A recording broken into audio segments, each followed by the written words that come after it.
1187 সাল।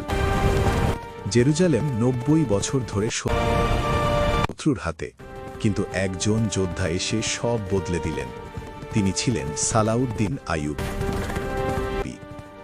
হিত্তিনের যুদ্ধে তিনি ক্রুসেডারদের বিশাল সেনাবাহিনীকে ধ্বংস করলেন, মুসলিম ঐক্যের শক্তি দেখালেন।